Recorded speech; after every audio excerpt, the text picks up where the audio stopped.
इससे पर्दा कर लूँ, इसके सामने बोलूँ, इसको कहूँ, नहीं, वो सब के लिए समान है। इसलिए ये चारों चीज़ें महापुरुषों ने फरमाई हैं, ये परहित और परमार्थ का काम करती हैं। आप सभी को प्यार भरी राधा स्वामी जी। देखिए, जो आज का सत्संग का विषय है उसमें महाराज जी ने बताया कि निश्चय यदि पक्का है तो परमात्मा आपके सब काम करता है। मन में दया धर्म पालकर परोपकार करके समाज की उन्नति और भलाई करके हम अपने अंतर में परमात्मा के दर्शन कर लेंगे। माँ बाप सास ससुर की सेवा करके, जरूरतमंद की मदद करके और बच्चों को अच्छी शिक्षा देकर हम परमात्मा को पा सकते हैं। मन वचन और कर्म से पवित्र होकर भी हम घर बैठे फकीरी को पा सकते हैं। महाराज जी ने बताया कि जिस इंसान के अंदर अच्छे वचन नहीं है, अच्छे कर्म नहीं है और जो दूसरों की मदद नहीं करता, किसी का भला नहीं करता, उस व्यक्ति का जीवन ना तो कभी पवित्र बन सकता और ना ही वह कभी भक्ति कर सकता। वह हमेशा दुखों में रहेगा और उसके जीवन में कष्ट ही कष्ट आएंगे। और साथ ही सतगुरु महाराज जी ने बहुत प्यारी भरी बातें सत्संग में बताई है। तो चलिए आपका कीमती समय सत्संग को शुरू करते हैं। कृपया सत्संग को पूरा सुनकर पुण्य भागीदार अवश्य बनिए। राधा। महाराज जी के समय की बात है, एक डॉक्टर था, पहले भी ये बात आई होगी, था वो, बुरा ना मानना, कोई डॉक्टर लोग बैठे होंगे, ये करते करते इनके दिमाग में भी असर आ जाता है। तो क्या किया, महाराज जी को अच्छा मानता था, अपने आप नाम ले लिया। कुछ दिन के बाद में कुछ गलतियां सलतियां हुई होंगी, ग्राहक आने कम हो गए, ये हो गया वो हो गया, तो चिट्ठी लिख के भेजी। चिट्ठियों के जवाब मैं ही दिया करता, मैं अपनी तरफ से ही दे देता, पूछता ही नहीं था आधी बात। तो चिट्ठी में आया लिखे कि मैंने आपसे नाम लिया था, आपका नाम लेके मैं तो बर्बाद हो गया, मैं आज से नाम भी छोड़ता हूँ, आइंदा सत्संग में भी नहीं आऊँगा। अब ये देखो, दुनियादारों के तो काम ये है कि वो सोचते हैं, शायद आप लोग भी सोचते हो कि सत्संग में मेरे लिए आए, मेरे लिए कोई नहीं आया, कभी सोचते हो आप अपने लिए आए हो, मेरा कोई हित नहीं है। आओगे तो तुम्हारा भला है, ना आओगे तो भी तुम्हारा भला है मेरी ओर से तो, लेकिन तुम जैसा कर्म करोगे फल तो वैसा ही बनेगा। इसलिए संत दूसरों के भलाई के लिए अपना समय लगाते हैं, अपना पुरुष ला के संत दूसरों को उनके दुख दर्द से, पीड़ा से निवृत्ति दिला के शांति प्रदान करते हैं। और चौथा क्या कहा, मैं बरसात, बरसात नहीं देखती, अमीर आदमी का खेत है, ये गरीब आदमी का खेत है, यहाँ बारिश करूँ यहाँ नहीं करूँ, इससे पर्दा कर लूँ, इसके सामने बोलूँ, इसको कहूँ, नहीं, वो सब के लिए समान है। इसलिए ये चारों चीज़ें महापुरुषों ने फरमाई हैं, ये परहित और परमार्थ का काम करती हैं। तो इस जब संतों के पास जाते हो तो ये सोच के जाया करो कि मुझे कुछ ना कुछ लेना चाहिए। और संतों का वचन मैं बताऊं, हर युग में सत्य होता है, ये पल्ले गांठ लगा लेना, झूठ नहीं होगा। संत की वाणी झूठी हो तो भी साची करके जानी। क्यों, मिथ्या बात तो वो करता है जिसमें लालच हो, स्वार्थ हो, जिसका हित हो। जब संत का कोई उसमें हित नहीं है, लालच नहीं है, स्वार्थ नहीं है, जो दूसरे के हित की बात करता है, तो मिथ्या कैसे हो सकती है। इसलिए संत कहते हम सौदागर आए रे जग मत ना नाटे। और ये सौदा सिर के साटे मिलने वाला है, जो आपको फ्री में मिलता है, इतना सस्ता मिलता है, ये ऐसे नहीं मिलता। ये तो जमाना ऐसा आ गया, पुराने जमाने में लोग खोजते खोजते खोजते खोजते कितने कष्ट उठाए। अपने महाराजियों की जीवनी देखोगे, जगह जगह ठोकर खाई से नाम की खोज के लिए, और वो जब मिल गया तो उन्होंने हमारे लिए कितना सुलभ कर दिया। ये संतों के लक्षण होते हैं। इतनी कठिनाई से, इतने दुनिया छानने के बाद में वो अमूल्य चीज लाके हमारे लिए कितना सस्ता लगा दिया। अब उस नाम की दुकान पे मिलता है, फटाफट कोई भी ले लो। जो लेके आए थे उनसे पूछ के देखो कितना महंगा था। इसलिए भाई अपने जीवन को अच्छा और सच्चा बनाओ, बुराइयों से दूर रखो, अच्छे गुणों को अपनाओ। कोई नहीं, बाधाएं आती हैं, आएंगी, बाधाएं आएंगी। चलना सीखोगे तो ठोकर लगेंगी, गिरो भी गए, ठोकर लग के संभल जाना, उल्टा करो। और उठ के वापिस नहीं चल देते, आगे के लिए मंजिल की तरफ अगर निशाना है तो आगे बढ़ो। और आगे बढ़ने वाले जो हिम्मत करते हैं, हिम्मत मर्द मदद खुदा। अभी थोड़ी देर पहले अपने SC रणधीर सिंह है कुरुक्षेत्र से, तो उन्होंने बुल्ले शाह की एक साखी की एक लाइन लेके अपने जीवन की कहानी लिखी थी। मैंने मोटा मोटी पढ़ी वो, तो उनमें उन्होंने लिखा था, बुल्ले शाह ने लिखा है कि उस दी कुदरत नालों बंदे पानी ते चलते देखे। तो इन्होंने कहा कि बुल्ले शाह ने तो लिखा है कि पानी ऊपर चलते देखे। बोला कोई मुश्किल बात नहीं है, पानी के जहाज में बैठ जाओ, पानी ऊपर चलते देख लिए हमने। बोला पानी ऊपर चलते नहीं, हमने तो हवा में चलते देखे, हवाई जहाज में बैठ जाओ, हवा में चल पड़े। लेकिन रणधीर सिंह को बताऊं मैं कि पानी ऊपर चलने वाले किसी का सहारा लेके नहीं चले, वो पानी पर जो चले ना वो पैरों से चलते चले गए, जैसे जमीन पर चलते हैं। उन्होंने अपने आप को इतना ऊंचा उठा लिया। और हवा में चलने वाले भी इसी प्रकार से, लेकिन वो चीज़ें कुछ नहीं। लेकिन संतों ने दुनियादारों को समझाने के लिए, कहने के लिए कहें कि मुश्किल से मुश्किल चीज़ें भी जो प्रभु की भक्ति करता है, उसकी जब मेहर फिरती है वो इतनी आसान कर देता है। मुश्किल है, पानी पर नहीं चल सकता आदमी, जस्ती नहीं है, हमें बात कैसे चलेगा, हवा में नहीं उड़ सकता। ये तो विज्ञान की खोज है कि उनके कारण इंसान ने ये साधन बना लिए। लेकिन वो उड़ना, वो चलना कुछ और है। वो कहते हैं कि ये चीज़ें नहीं हो सकती, तो भी उस कुदरत की शक्ति से इंसान असंभव को भी संभव कर सकता है। जो मालिक की लड़ फड़ लेता है, जो उसके शरणे हो जाता है, जो शरणागत जब हो जाता है, तो वो हर काम मालिक उसका अपना आप करता है।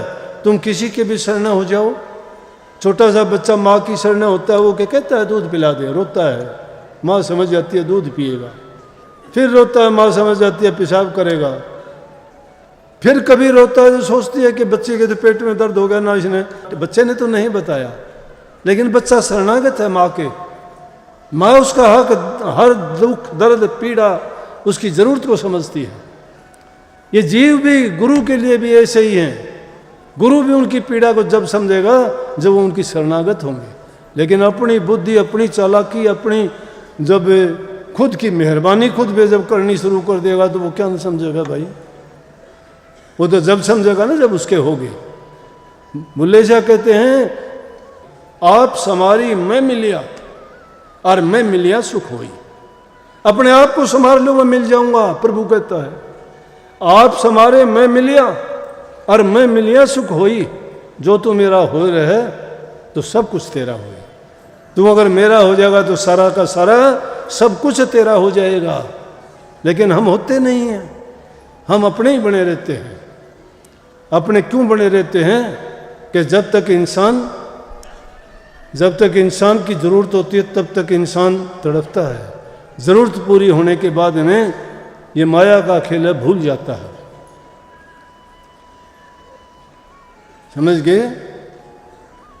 इसलिए चेताने के लिए संतों ने कही, अगत में मत नारे बोवे सूड़ लागेंगी तेरे, मत नारे बोवे सो जो तो को कोई कांटा बोवे रे, जो तो को कोई कांटा बोवे, तू बोवा को फूल अगत में मत नारे बोवे सूड़ अगत, मत नारे बोवे सूड़ लागेंगी तेरे, मत नारे तेरे तुझे को फूल मिलेंगे, तेरे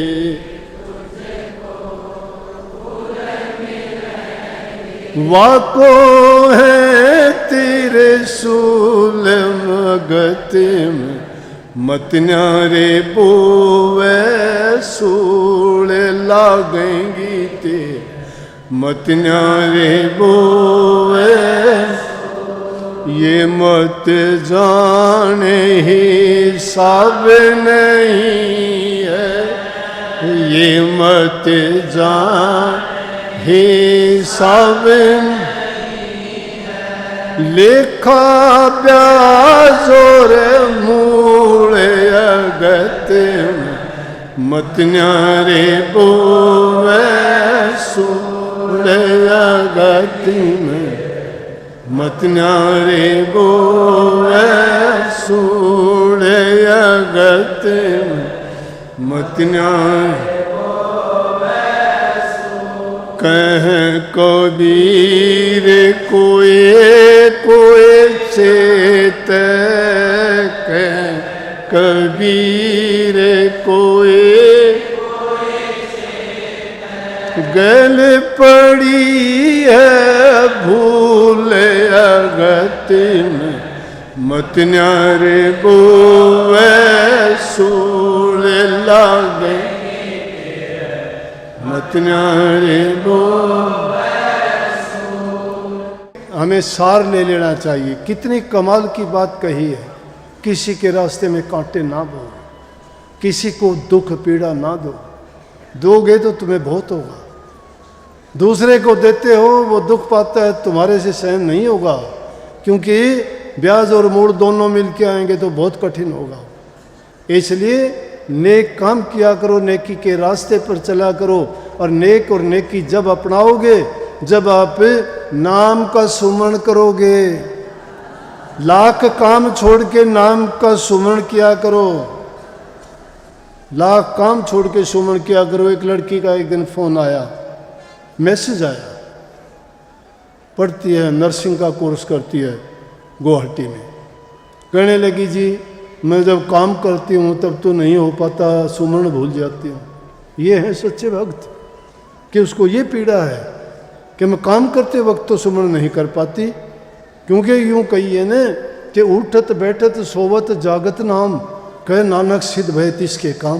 कि उठते बैठते सोते जागते नाम को सुमरण करो। इसका मतलब ये नहीं है कि काम छोड़ के करो, नहीं, सुमरण तो मन से होता है। सुमरण करते करते जब वो पक्का हो जाएगा तो तुम्हें करने की ज़रूरत ही नहीं रहेगी। वही तुम्हारा जाप अजपा बन के हमेशा होता रहेगा, वही सांस सांस में सुमरा जाएगा। जिसको कबीर साहब कहते सांस सांस में नाम सुमर, व्यर्था सांस न खोए, क्या जाने इस सांस का आवन होना होए। सांस सांस में नाम सुमरने का फिर तो काम करोगे, काम हाथों से करते हो, शरीर से करते हो, नाम मन से जपा जाता है। मन आदमी का काम, शरीर काम में लगा रहे, मन नाम में लगा रहे। लगाने की मतलब हो या ना हो, लेकिन तुम्हें चिंतन जरूर होना चाहिए। नाम तुम्हारे दिमाग में हमेशा रहना चाहिए। जब नाम तुम्हारे मन में हमेशा रहेगा, वो तुम्हारे लिए कवच का काम करेगा। कोई भी तुम्हारे ऊपर आफत आएगी, देखते ही देखते अपने आप सुलझा देगा।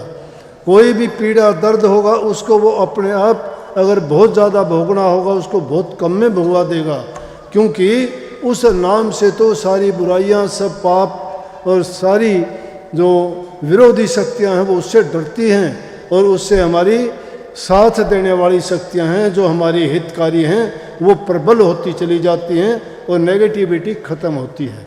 इसलिए भाइयों, जो नाम आपको मिला है हमेशा उस नाम को याद रखो, उसका सुमरण किया करो। और लोभ और लालच ये किया करो कि मुझे जिंदगी जो जो बीती जाती है, पल पल करके गुजर रही है, उसी प्रकार से हमें उस नाम का सुमरण करना, चिंतन करना ज़्यादा कर देना चाहिए, क्योंकि भरोसा नहीं है कब उसका संदेशा आ जाए और कब वो बुला ले। तो उसके बुलाने से पहले कम से कम रास्ते के लिए, मंजिल के लिए कुछ तो अपना तैयार कर ले कि दुख नहीं होगा। सबको बहुत बहुत आशीर्वाद। सत्संग को पूरा सुनने के लिए का बहुत बहुत धन्यवाद। हम आशा करते हैं आपने सत्संग को बड़ा ही ध्यान से सुना होगा।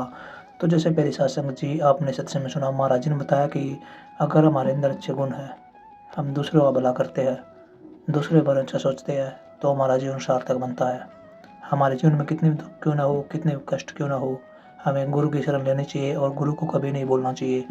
गुरु परमात्मा का रूप होता है जो हमें हर संकट से, हर दुखों से निकालता है और हमारे जीवन को पाक साफ पवित्र बनाता है। जैसे गुरु महाराज जी ने बताया कि अगर हमारे घर के अंदर अच्छे संस्कार है, हम माँ बाप की इज्जत करते हैं, सास ससुर की इज्जत करते हैं, तो हमारा जीवन वैसे ही स्वर्ग जैसा है। हमें घर बैठे फकीरी मिल जाती है और हम परमात्मा को पा सकते हैं। तो कृपया गुरु महाराज जी की इन बातों को आप अपने जीवन में अवश्य उतारिए और अपने जीवन को सार्थक अवश्य बनाइए। और साथ ही अगर आपको सत्संग अच्छा लगा तो कमेंट बॉक्स में राधा स्वामी लिखकर पुण्य भागीदार अवश्य बनिए। मिलते हैं जल्दी एक नए और बहुत ही प्यारे प्रवचनों के साथ। तब तक के लिए आप हमें दीजिए राधा स्वामी।